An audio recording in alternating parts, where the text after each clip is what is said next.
Hello and welcome to Phasmophobia. So first of all, what is Phasmophobia? Phasmophobia is a cooperative horror game made by Kinetic Games based on ghost hunting. Think of TV shows such as Ghost Hunters, Most Haunted, etc. It is worth mentioning that a microphone is essential for this game.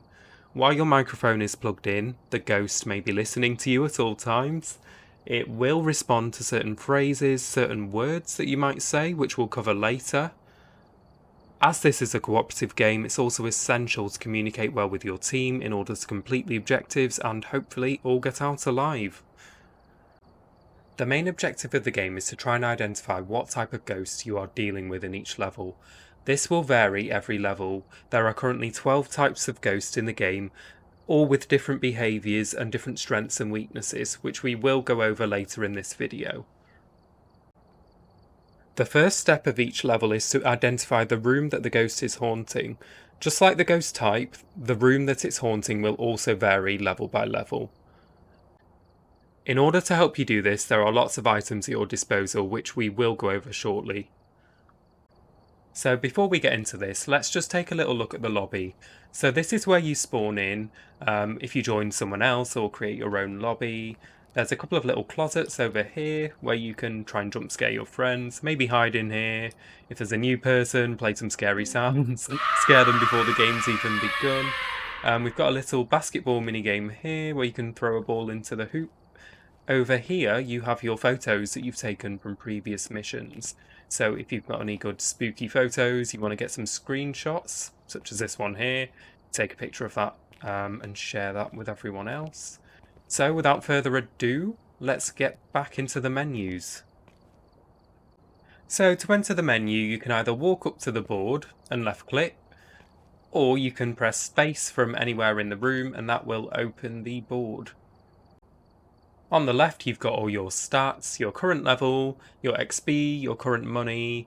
On the right, you've got your daily challenges. You get 3 which refresh every single day. They just help to give you a bit of extra money. Clicking play will let you make a public server. You can refresh your list here and join everyone else's servers. These are all public. Or you can make your own private server here, where you will be given an invite code that you can give to anyone that you want to join you. So when you've set up a lobby, if you're host, you can select a job down at the bottom. These are all randomly generated jobs. The current missions available will vary every time you leave the lobby and come back in. So if you don't like the current selection, you can leave and come back. So if you click into one, the difficulty assigned will be random. If you have unlocked other difficulties, if you're just starting out, they're all going to be amateur level. There are currently 3 difficulty levels in the game. That's amateur, intermediate and professional. So if you want to refresh this list here, you just leave, come back in, make a new server, select job, and as you can see here, they've all changed. The main difference between the 3 difficulties is the amount of setup time you have at the start of each mission.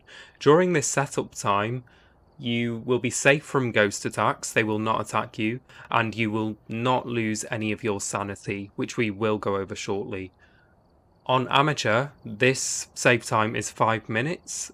On intermediate, this is reduced to 2 minutes, and on professional, there is no save time at all. The other difference between difficulties is the amount of insurance you get if you die and lose extra equipment that you've brought into the mission. So on amateur, you will get a really good insurance payout if you die. On intermediate, this is reduced quite drastically, and on professional, you will get no insurance money back for any items that you've lost upon death. Here is an example of your save time remaining. You can view this once you've started a mission in the truck that you spawn in. This counter will go down once you enter the building. Over here is your sanity, which you can also view in the truck. We will go over this more in the next video, but in general, the lower your sanity, the higher the chance that the ghost will attack you and your team. Back to the main menu, the next thing on the list is the training. I highly recommend you do this if you're new to the game. In one of my next videos, I will actually be going over the training mission. I'll guide you along, showing you how to find the room that the ghost is haunting and also how to identify the type of ghost using all of the equipment at our disposal. Now over to the item store, extremely useful. This is where you'll buy all the extra equipment that you need to bring to missions, especially useful to bring even more items on the bigger maps such as Asylum and High School, where you will need to cover bigger areas and you will have more teammates. So this is your current money here, which is used to purchase all of these items. If you survive a mission, you will keep all the items that you brought to a mission. However, if you die, you will lose the items, but you will get an insurance payout, as I have previously covered, depending on the difficulty that you're playing on.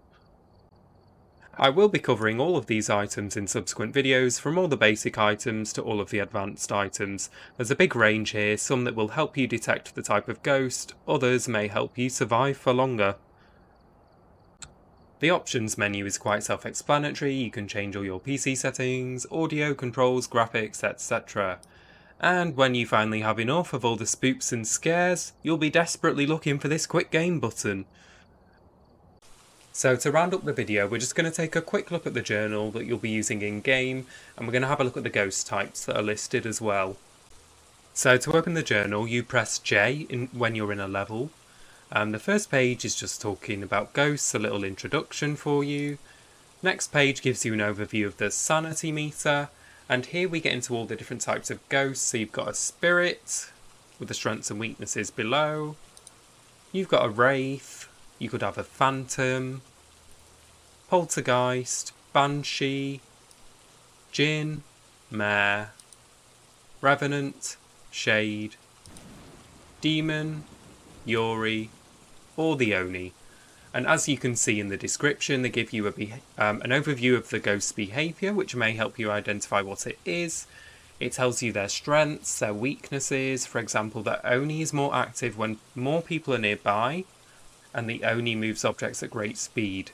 The oni's weakness is that being more active will make the oni easier to find and identify, and at the bottom it just shows you the evidence that you need to discover in order to confidently determine that it's an oni. As you can see, this changes depending on the type of ghost. The next page shows you any keys that you've gathered for opening certain rooms, for the car to turn off the car alarm, etc.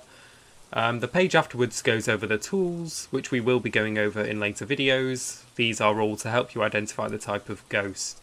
Any photos that you take on the camera will be shown next. You can refer back to these. And finally, the last page is very important. This is where you will write down your evidence whenever you've found a piece. For example, if you've got an EMF level 5 on the EMF scanner, you will enter that here.